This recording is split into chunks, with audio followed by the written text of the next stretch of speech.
quando eu vim para Caçador, eu vim para estudar e daí me encontrei com o Frâncio e o pai dele era sócio na empresa também, na Sincol. E daí a gente pediu se podia trabalhar na empresa, se ele arrumasse um emprego pra gente, né?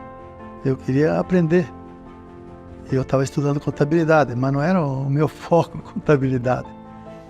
E fiquei um tempo trabalhando, né, no escritório, e daí o seu Ulisses, o pai do Vitor Hugo, me convidou para trabalhar com ele na empresa, na indústria, né? Eu me chamo João Ulisses Balverde, nascido em 13 de setembro de 1926. A história então é a seguinte: diz que a cama patente estava no auge e esse meu tio convidou meu pai para montar uma fábrica de cama. Aí meu pai também estava bem de finança, fizeram esse acordo. Esse meu tio, que era Manuel Frâncio, ele girou toda a região aqui, Porto do União, aqui no litoral. E Caçador tinha tal de Sincol, que era uma fábrica de móveis. Essa Sincol foi fundada pela elite de Caçador, mas o interesse era de pôr uma fábrica de cama. Mas daí dependia do lugar e tal. E essa tal de Sincol, o barracão dela que eles trabalhavam era 2 barracões de 12 metros por 30 metros. Aí o meu tio planejou o seguinte: vamos levantar ele e pôr uma fábrica de cama embaixo e continuamos com a fábrica de móveis, continuamos assim. Na época, a produção naquela fábrica, as máquinas eram embaixo, porque o seu Ulisses na época tinha dificuldade porque era um piso só. Daí eles acharam bom levantar a fábrica para criar um espaço maior para colocar as máquinas embaixo e a montagem em cima.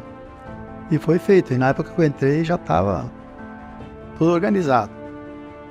E a gente começou a ajudar ele a organizar a produção, programar a produção.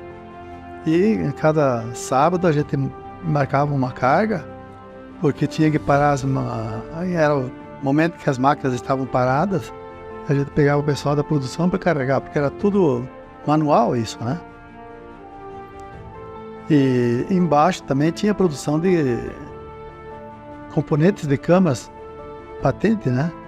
Que eram feitas cargas em vagões e era enviada para a filial de Jacarezinho. E lá eram montadas as portas para serem vendidas naquela região, que na época o norte do Paraná estava em expansão, né? Então era o frete era bem menor e tudo, e facilitava isso. Então a gente carregava os vagões com portas, com madeira para cama, meio misto para completar as cargas, né? Carregavam aqui no vagão, mandavam para lá. E começamos a produzir lá. E daí a firma começou a andar. E daí eles, devagarinho, foram assumindo, né? Fomos assumindo a Sincol. E como eu tinha muita dificuldade, às vezes tinha que trabalhar até à noite, porque não tinha energia da Celesc naquela época aí. Era energia de uma empresa aqui de Caçador que fornecia para a cidade. E às vezes tinha máquinas que tinha que parar para trabalhar uma ou outra. Era alternado o processo. E às vezes tinha que trabalhar até de madrugada para poder fazer a produção. Principalmente as máquinas que trabalhavam sem exaustor, né? Porque às vezes o exaustor fazia barulho e não podia trabalhar à noite. E como consumia um pouco de energia a mais, tinha que parar e deixar a sujeira no meio da fábrica. E foi um bom período dessa forma aí. E daí a empresa começou a expandir mais ainda, né? E chegou a necessidade de ter um local maior. Porta daí, então, como que... depois vou fabricando a tal de cama e tal, a marcenaria continuava. E a porta, então, é um ramo que se encaixa na marcenaria, então foi aumentando a produção da porta também, entendeu? Foi aumentando a produção da porta e a marcenaria devagarinho foi se exterminando. Daí ficou só então a cama patente e a porta, né? A porta surgiu mais tarde. E a gente teve que desenvolver também produtos internos que adaptasse, daí a gente teve a montagem das portas, que era o famoso Synkit, que começou lá em meados dos anos 80. Posteriormente, devido às demandas lá fora do mercado externo, aprendemos a fazer uma porta resistente ao fogo, daí fizemos o kit da porta resistente ao fogo e vários acessórios. Desenvolvemos muitos acessórios.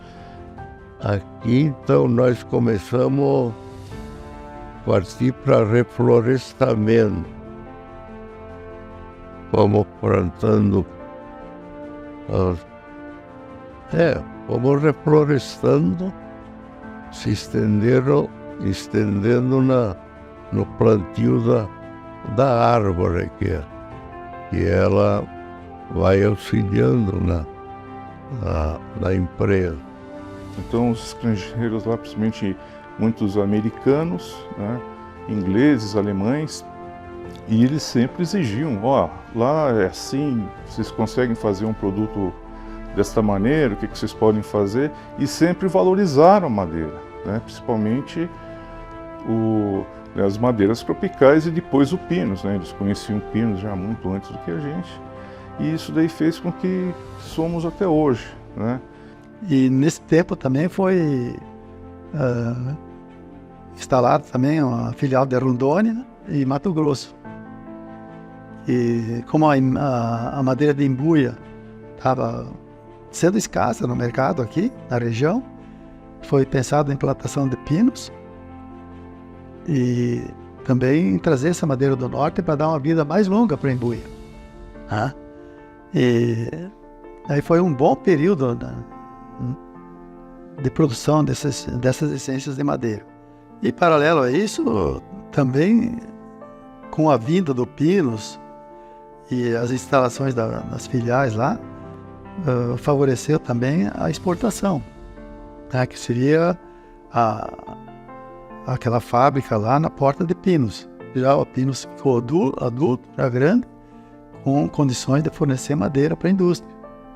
E dessa forma, então, a gente está exportando agora portas fabricadas em pinos naturais, né? E guarnições, molduras, patentes para o mercado americano. E está tendo sucesso, graças a Deus. E mais ou menos que a gente sabe, assim, os passos que a empresa teve foram esses, tá?